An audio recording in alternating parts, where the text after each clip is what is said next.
صباح الخير، صباح الفل على كل الناس الحلوة اللي على منصة اليوتيوب. النهاردة أنا سعيد وفرحان جدا. إن أنا فرحان لكل الناس اللي ربنا سبحانه وتعالى كتب لهم إنهم يطلعوا عمرة. ربنا يجعله في ميزان حسنات ولاد الكويت،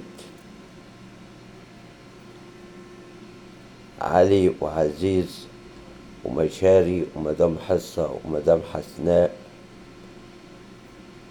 على العمل الحلو الجميل اللي ما شفناهوش على اليوتيوب بقالنا سنين.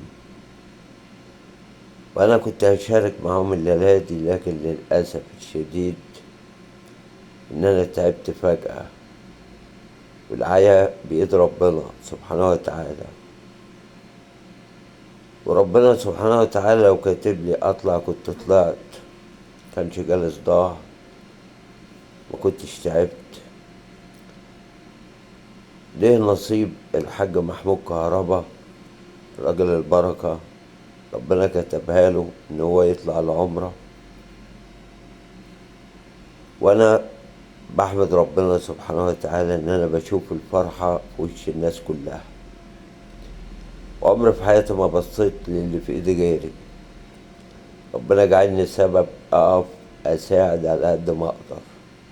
الحمد لله ان ربنا شاهد وعالم انا عملت ايه. كله عند الله، وربنا سبحانه وتعالى ما بيضيعش اجر اي حد. قلت اعمل الفيديو ده بشكر عزيز ومدام حسناء ومدام حصة، وبقول لعلي ومشاري ربنا يرجعكم بألف سلامة. وانتوا سبتوا، يعني انتوا موجودين على اليوتيوب لكم بصمة كبيرة في عمل الخير. الله يزيدكم من نعيم الله ويديكوا أضعاف أضعاف اللي انتوا عملتوه. أنا منساش اللي انتوا عملتوه معايا بجد والله. وأي حد على اليوتيوب عمره في حياته ما ينسى اللي انتوا عملتوه. أترككم في رعاية الله.